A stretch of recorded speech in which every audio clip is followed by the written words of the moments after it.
movements and groups around the world growing ever more repressive, talking about building walls. At the same time, we have women around the world rising up, calling for equality, speaking out against sexual harassment. And I can think of no one better to speak about this than you. So I'd love to hear first about your journey to feminism. You once said that feminist for you was a tricky word. You now embrace it. So what changed for you, and what does that word mean for you now? Well, thank you so much for coming here, and it's an honor to speak to you today. When I first heard about feminism, it was not about women's rights, it was not about equality, but it was just these messages that I was seeing that feminism is controversial and that feminism is women's superiority and these things, these views exist, and I just wasn't sure what this word means, and then I just looked more into it and I realized that feminism is just another word for equality. It means equality, and no one would object equality, no one should object equality, and it just means that women should have equal rights as men. And then I said, well, it's very simple. It's not as complicated as some people have made it. And then I embraced feminism, and I was already a feminist, speaking out for girls' education, speaking out for women in Pakistan, and then all around the world. When you speak about women's rights, you become feminist, even if you embrace it or not. And right now, looking at the world and how women are standing up and raising their voice, whether it's Time's Up or Me Too, or this movement is building up by women, and they are realizing that their voice is so important to the change that they want to see. And I said it long ago at the UN speech that first we wanted men to do something for us, but that time is gone now. We're not going to ask men to change the world. We're going to do it ourselves. We are going to stand up for ourselves. We are going to raise our voices, and we are going to change the world. So I would really encourage women and girls to speak out against any discrimination, any violence that they see in their community, in their society.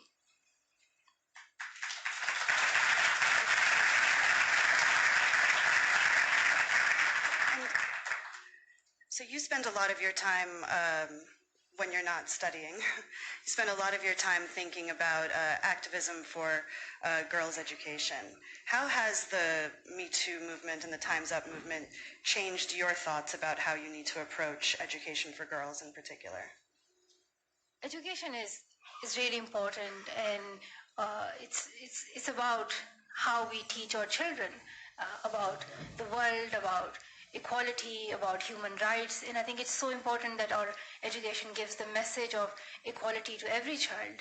And this is where a child's mind builds up. And right from the beginning, if we teach equality at school level, I think they would develop this sense that they have equal rights as girls in their school have, and girls have equal rights as boys in their school.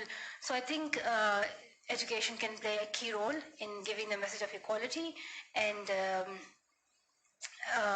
yes, yeah. And so you've told us your message to the people who support Me Too and Time's Up, which is speak up when you can. We also have a lot of government leaders here at Davos right now. Trump is flying in, of course, tomorrow. What would your message be to someone like Trump, who has his own history with or lack of history with women's rights? What kind of message would you want him to hear from you here?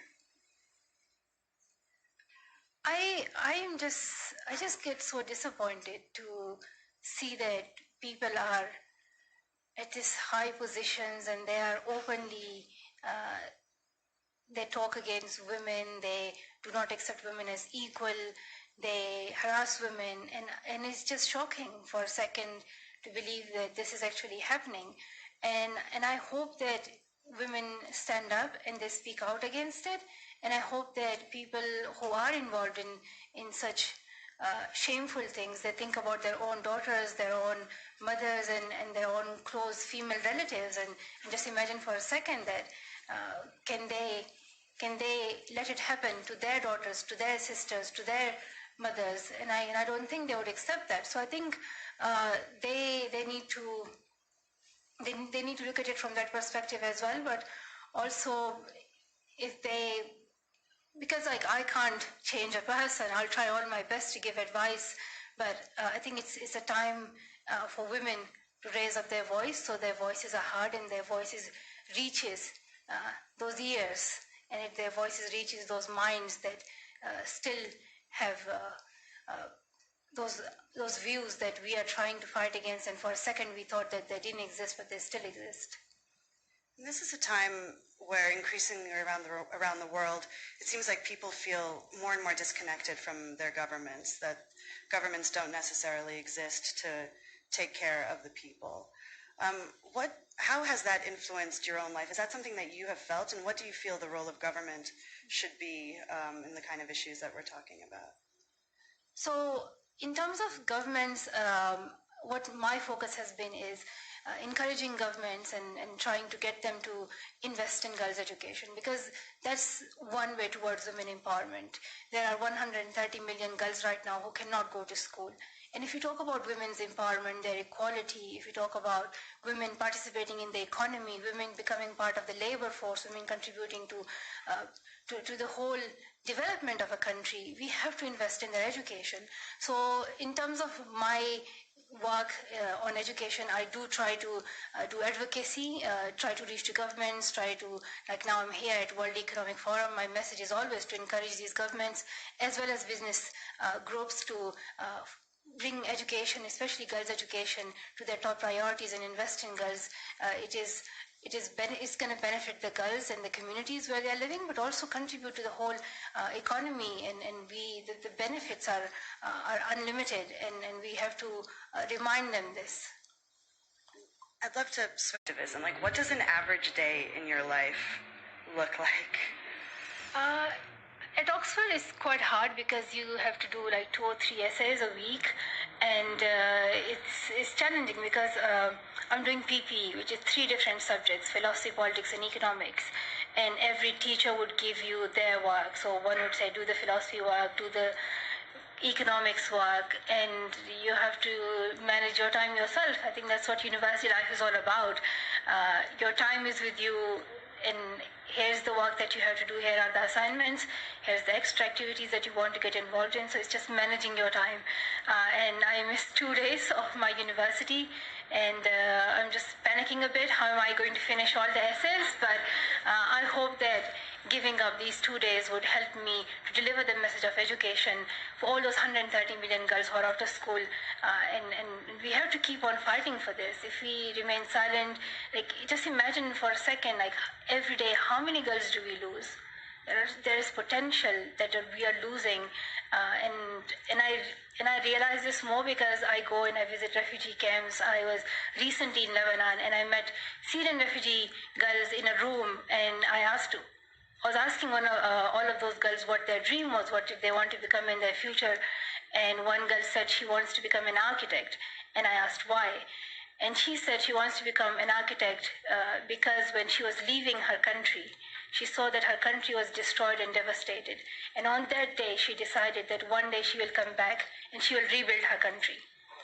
So war has actually affected these children. There is early child marriages, there is child trafficking, there is those norms and taboos that are stopping girls in their fight to achieve their dreams.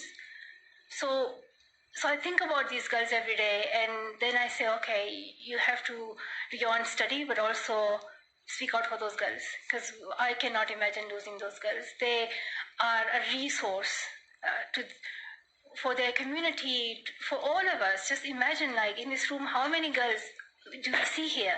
Imagine for a second that you are living in a society where if you did not get education, you would be just limited to your house.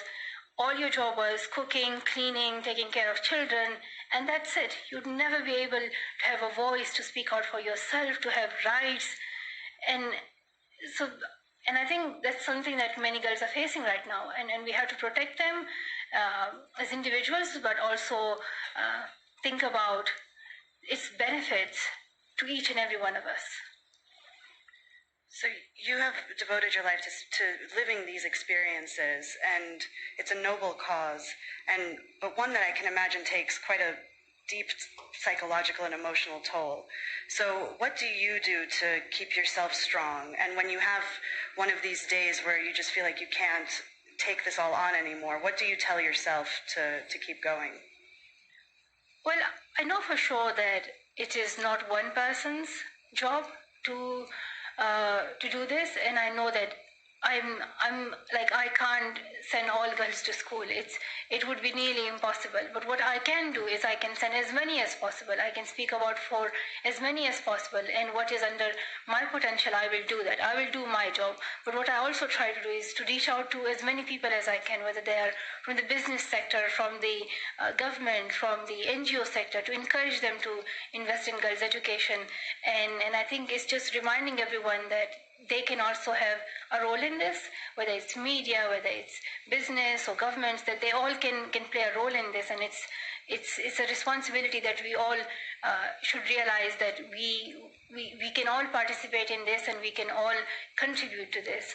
So it can be stressful sometimes, and because you want to change the world in a day and you realize you can't, but as you keep on going, and like 5 years when I started Malala Fund, I just did not know what to do, and I said I want all girls to go to school, but how to get them in school. And now, looking back 5 years, we have done projects in Pakistan, in Afghanistan, in Lebanon, in Jordan. We are expanding to Mexico. We have done work in India. We have done film campaigning. We are empowering local leaders and local advocates, which we call the Gul Makai Network. We named it Gul Makai because this was the pen name that I was using for my BBC blog. And we are introducing girl advocate programs. So things are happening, and more girls are speaking out for themselves, and we are encouraging local advocates to bring change in their community. So I do see change, and I am hopeful, I am positive. So I asked Twitter what questions I should ask you, and there was one that came back over and over and over again. And people are really curious to know where you draw your inspiration from, and particularly which books you are into. I really like reading stories of women and girls, and one book that is always my favorite was The Alchemist, and it was just staying true to your goals, and try to keep on moving, even though you may face many difficulties in your way, but you have to keep on moving. And that is something that I'm doing. I just keep on moving. But also, I read a story about Meena, which was an Afghan hero, and it was an inspirational book of how this woman struggled for women's rights and equality. And Parwana's journey and The Breadwinner. So I really like reading about girls' stories who have overcome challenges in their lives, and who have fought for their rights. You are such a public figure.